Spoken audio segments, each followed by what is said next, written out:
Hello viewers, আসসালামু আলাইকুম। আশা করি সবাই ভালো আছেন। আপনাদের দোয়া আল্লাহর রহমতে আমি অনেকটা ভালো আছি।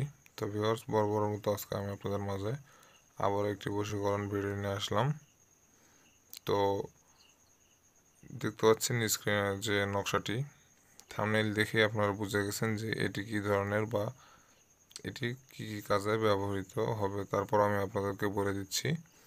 এটি দিয়ে আপনারা, এক কথায় এই নকশাটা ছোট হতে পারে, কিন্তু এটার কাজ বহু রকমের আছে। এই নকশাটা যদি আপনি সঠিকভাবে প্রয়োগ করতে পারেন, সঠিক নিয়মে প্রয়োগ করতে পারেন, তাহলে যে কোনো নারী, যে কোনো নারী পুরুষ, বিবাহিত অবিবাহিত হোক সমস্যা নেই, সে বিবাহিতই হোক বা অবিবাহিত হোক, তাদের কোনো সমস্যা নেই। আপনি যে কাউকে মন চাইলে, আপনি যাকে পছন্দ করেন তাকে আপনার বশে আনতে পারবেন। সে আপনার অফিসের বস হোক, অফিসের কলিগ হোক, বা বাসায় ভাড়া থাকেন ওই বাসার মেয়ে হোক বা পাশের বাড়ির ভাবি হোক, আপনার তাদের সঙ্গে চলাফেরা আছে কিন্তু মুখে বলতে পারেন না যে তার সঙ্গে মিলন করবেন, এরকম মানে সব ধরনের কথাবার্তা হয়, কিন্তু আপনারা এই কথাটা মুখ দিয়ে বলতে পারেন না যে আপনার সঙ্গে আমি মিলন করতে চাই বা আপনার আমার ভালো লাগে। বা অনেক ছেলে আছেন যারা মনে করেন যে মেয়েকে পছন্দ করেন কিন্তু মুখে বলতে পারেন না, দেখা হয়, কথা হয়, রাস্তাতে চলার সময় কথা হয়, কিন্তু কখনো মুখ ফুটে বলতে পারেননি যে তাকে আপনি ভালোবাসেন। তো ভিউয়ার্স, আজকে তাদের জন্য এই ভিডিওটি, যারা এরকম সমস্যায় আছেন। আর মেয়েদের ক্ষেত্রে বলি, মেয়েরা শুধু ছেলেদেরকে, শুধু ছেলেদের ছেলেদের ছাড়া অন্য কাউকে বশীভূত করতে পারবে না। মা বাবা বলবেন, মা বাবা ভাই বোন, এদেরকে আপনারা এই নকশাতে বশীভূত করতে পারবেন না। আর ছেলেদের ক্ষেত্রে এটি সব দিক দিয়ে প্রযোজ্য। ছেলেরা শুধুমাত্র বাবা ভাই, এক কথায় ফ্যামিলি।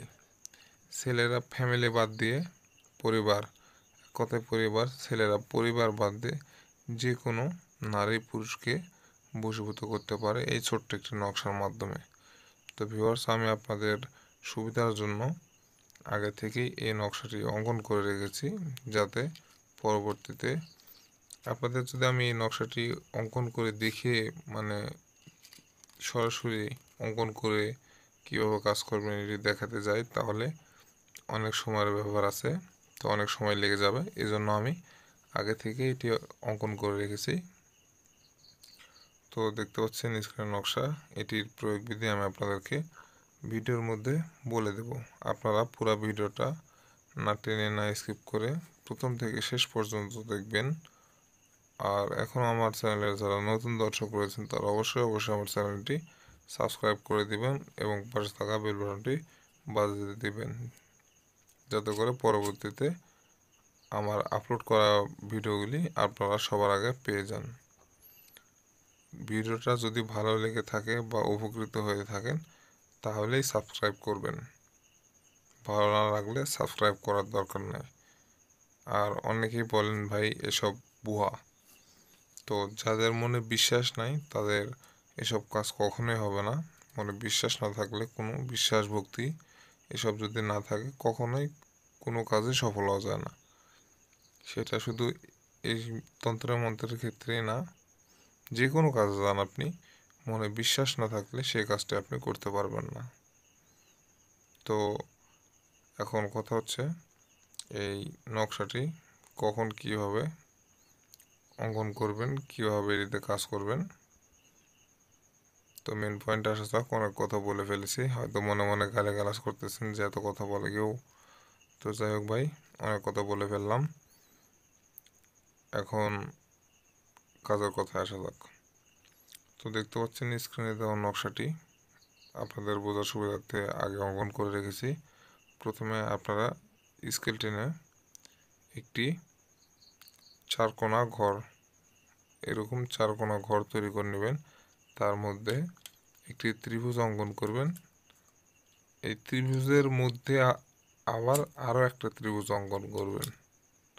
করার পরে নিচে দেখতে পাচ্ছেন ৭৭, ডান পাশে আর বাম পাশে 99।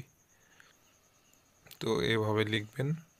আর উপরে দুইটা চিহ্ন দেওয়া আছে, দুই সাইডে দুইটা, এই চিহ্নটা আমি স্কেল দিয়ে করে নিই, যার কারণে একদম অ্যাকুরেট হয়নি।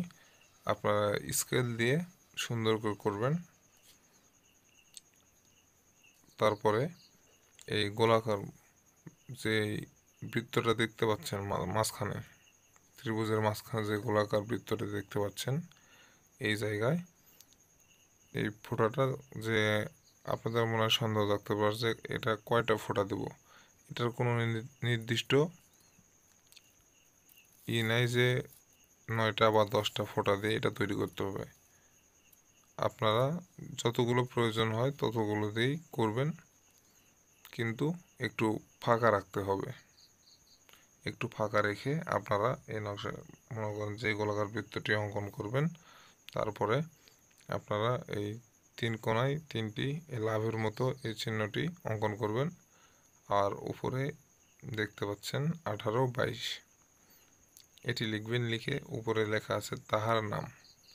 এই তাহার নামের জায়গায় আপনি আপনার কাঙ্ক্ষিত ব্যক্তিটির নাম লিখে দেবেন।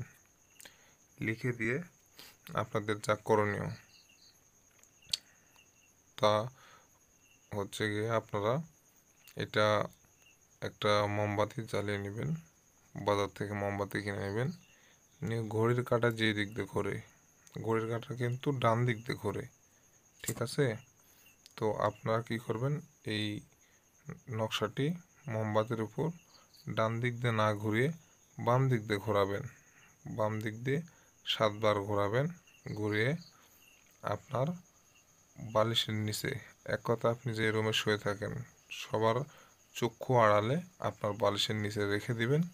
দেওয়ার পরে আপনারা এভাবে আপনার বালিশের নিচে 7 দিন রেখে দিবেন। দেওয়ার পরে 7 দিন পর আপনারা এটি পুড়িয়ে ফেলবেন।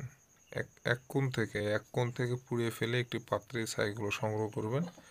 এই ছাইগুলো সংগ্রহ করার পরে, পোড়ানোর পরে যে ছাইগুলো হবে, এই ছাইগুলো একটি বাটিতে করে হোক বা যাতে করে হোক আপনারা নিকটস্থ জলাশয়ে, মানে এক কথায় সমুদ্রে বা বিলে, খালে, পুকুরে, যেখানে হোক জলাশয়ে ফেলে দিয়ে আসবেন। ইনশাল্লাহ আপনার কাজ হয়ে যাবে। আমি একটা কথা বলতে ভুলে গিয়েছি, যে কাজটা কবে করবেন। তো এই কাজের কোনো সময়সীমা নাই যে এই দিনে কাজটা করতে হবে। আপনারা যে কোনো দিনে এই কাজটি করতে পারেন, কিন্তু আপনাদেরকে এই কাজটি করতে হবে রাত 12টার পরে। রাত 12টার পরে। তো ভিউয়ার্স, এই ছিল আজকের ভিডিও।